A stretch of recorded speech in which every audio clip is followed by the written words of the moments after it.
नमस्कार दोस्तों, आज मैं आंचल भाटिया और एस्ट्रोलॉजर मनीष आदित्य जी आपका स्वागत करते हैं अपनी सीरीज कुंडली विश्लेषण की सेकेंड वीडियो में।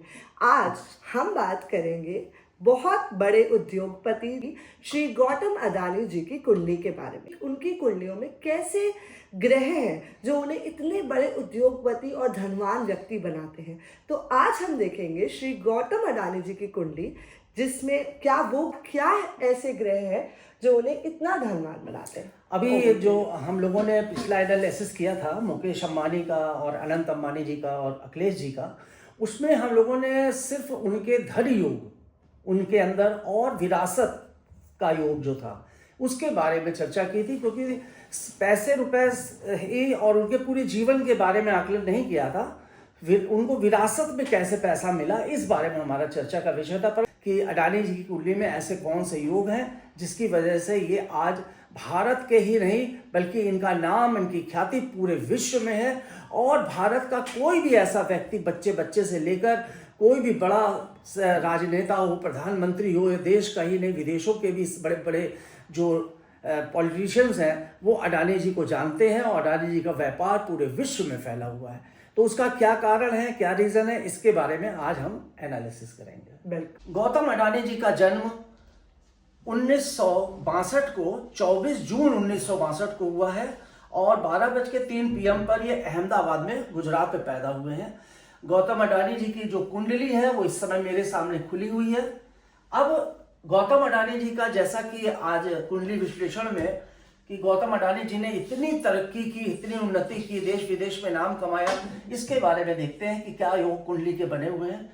कन्या लग्न की गौतम अडानी जी की कुंडली है और जो लग्न का स्वामी है वो बुध अडानी जी के भाग्य के स्थान पर बैठा हुआ है। अभी मैंने पिछली कुंडली में भी ये बात बताई थी कि भाग्य का धन भाव से बहुत गहरा संबंध होता है और व्यक्ति के जीवन में अगर पैसे की जो अधिकता होती है, धनाढ्य होते हैं, कहीं ना कहीं उनका भाग्य भाव से संबंध अवश्य होता है, लग्न से और भाव से और आय भाव से। तो यहाँ पर गौतम अडानी जी का जो धन के स्थान का स्वामी है ये शुक्र है। यहाँ तुला राशि बैठी हुई है, ये धन भाव का स्वामी शुक्र यहाँ बैठा हुआ है और तुला राशि बैठी है और यहाँ वृषभ राशि बैठी है। भाग्य भाव अर्थात भाग्येश और धनेश अडानी जी का शुक्र है और ये कहाँ बैठा हुआ है, ये इनके लाभ के स्थान पर बैठा हुआ है। मतलब भाग्य भाव का स्वामी आपके लाभ के स्थान 11वें स्थान पर बैठा हुआ है और धन भाव का स्वामी शुक्र ये भी आपके 11वें स्थान पर बैठा हुआ है। तो पहला तो इनके धन भाव का और भाग्य भाव का आपस में संबंध बन रहा है। अब यहाँ पर जो शुक्र है ये बहुत ही मजबूत स्थिति में बैठा हुआ है लाभ के स्थान पर, जो इनको धनाढ्य ही नहीं बहुत ही बड़ा धनाढ्य बना रहा है, क्योंकि यहाँ पर राहु भी साथ में बैठे हुए हैं।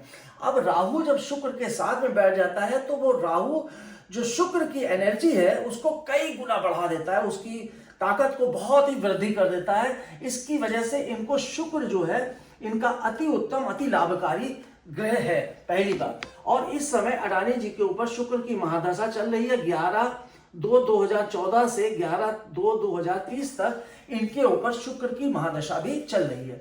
शुक्र की महादशा होने के कारण अडानी जी के जो व्यापार है वो शुक्र से रिलेटेड व्यापारों में इनको बहुत ही उन्नति प्राप्त होगी। जैसे अगर मीडिया के क्षेत्र में है या फिल्म इंडस्ट्री या किसी अन्य प्रकार के शुक्र से रिलेटेड टेक्नोलॉजी के क्षेत्र में, हर प्रकार से कामों में इनको बहुत ही ज्यादा फायदा प्राप्त होगा और इनको फायदा प्राप्त हो भी रहा है। अब अडानी जी की कुंडली का एक और देख लेते हैं कि यहाँ पर इसी अभी 11वें स्थान पर एनालिसिस करते हैं। 11वें स्थान का जो स्वामी है वो है कर्क राशि बैठी है और इसका स्वामी होता है चंद्रमा।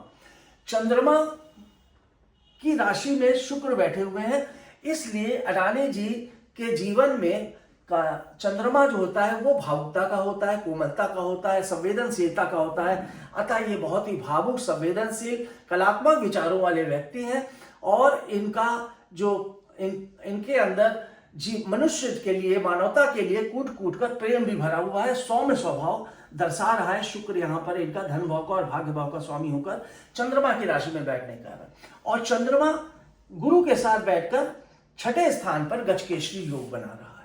ये राजयोग यहाँ तो मैंने बताया 11वें स्थान पर बना ही हुआ है। अब आते हैं चंद्र और गुरु का गज केसरी योग भी आपकी कुंडली में बना हुआ है। और चंद्रमा और गुरु का संबंध आपके जो सीधी दृष्टि पड़ रही है वो पड़ रही है 12वें स्थान से, अर्थात विदेश के स्थान से। तो ये गज केसरी योग आपके विदेश के भाव को देख रहा है, इसलिए आपको विदेश से बहुत ही अधिक फायदा मिल रहा है। शनि की स्थिति देखते हैं तो शनि आपके, ये भी सौग्रही यहां पे बैठे हुए हैं, मकर राशि के शनि हैं, सौग्रही बैठे हुए हैं। तो शनि का पंचम भाव पर सौग्रही होकर बैठना, इस पंचम भाव के शनि की जो पूर्ण दृष्टि है इसका भी लाभ भाव अर्थात शुक्र और राहु पर पूरी दृष्टि पड़ रही है। मतलब धन भाव पर अब देखिए कितने ग्रहों का प्रभाव पड़ रहा है। ये धन के स्थान का भाग्य भाव से संबंध हो गया, धनेश और भाग्येश होकर शुक्र आपके चतुर्थ भाव पे राहु के साथ बैठ गए। शनि की इस पर पूर्ण दृष्टि पड़ रही है, केतु की भी पूर्ण दृष्टि पड़ रही है, इसलिए इनको हर प्रकार से रुपया, पैसा, धन, दौलत, संपत्ति की कहीं भी कोई कमी नहीं। इतनी अथाह संपत्ति होगी, खुद नहीं जानते होंगे कि इनके पास कितना धन और कितनी संपत्ति है। अब इनके लग्न पर आते हैं, जिसको सबसे पहले मुझे लेना चाहिए था, परंतु अब मैं इसको थोड़ा बाद में ले रहा हूं। लग्न का स्वामी और दसम भाव का स्वामी, ये दोनों भाव का स्वामी होकर बुध इनके भाग्य के स्थान पर बैठा है। लग्नेश का और दशमेश का बुध का भाग्य के स्थान पर बैठना केंद्र त्रिकोण राजयोग बना रहा है। ये राजयोग अति उत्तम राजयोग है जो अडानी जी की कुंडली में स्पष्ट रूप से हम लोगों को यहाँ पर देखने को मिल रहा है। जो इनके डिग्रियां हैं वो ग्रहों की बहुत अच्छी है। अडानी जी की कुंडली में जो बुध बैठे हुए हैं ये 19 डिग्री के हैं। अब देखिए ज्यादातर लोगों की कुंडली में क्या होता है कि ग्रहों की डिग्रियां कम होती है। ये बिल्कुल युवा अवस्था का बुध बैठा हुआ है, लग्न का स्वामी और कर्म भाव का स्वामी, इसलिए लग्न इनकी जो पर्सनैलिटी, बुध की पर्सनैलिटी है, बहुत अच्छा बोलने वाले, बहुत अच्छे व्यापार में उन्नति करने वाले। बुध व्यापार का, वाणी का और का स्वामी होता है, बुद्धिमत्ता का स्वामी होता है।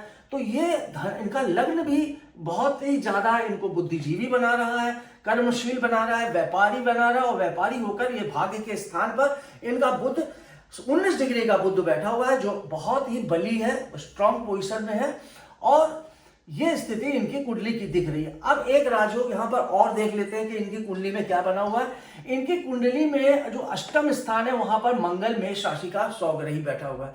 अब मित्रों, अब आप खुद ही सोच लीजिए कि शनि सौग्रही, मंगल सौग्रही, बुध और का लग्न का और दसम भाव का भाग्य के स्थान पर केंद्र त्रिकोण राजयोग होना, धनेश का और भाग्येश का लाभ के स्थान पर बैठना, उसमें शनि की पूर्ण दृष्टि होना, गज केसरी योग का बनना, बृहस्पति आपका चतुर्थ भाव और सप्तम भाव का स्वामी होकर देवगुरु बृहस्पति गज केसरी योग बना रहे हैं छठे स्थान पर। छठे स्थान से इनका विदेश भाव पर संबंध होना, तो ये सारी चीजें दिखाता है कि अडानी जी हमारे देश के एक बहुत बड़े उद्योगपति ही हैं, नहीं बल्कि पूरे विश्व में बहुत बड़े उद्योगपति के रूप में ये है। और अभी 2030 तक जब इनके ऊपर शुक्र की महादशा ये चलती रहेगी, तब तक इनके जीवन में किसी भी प्रकार की कोई कमी नहीं होगी। और हो सकता है आने वाले समय में अडानी जी 2030 तक हमारे विश्व में पहले स्तर पर आ जाएं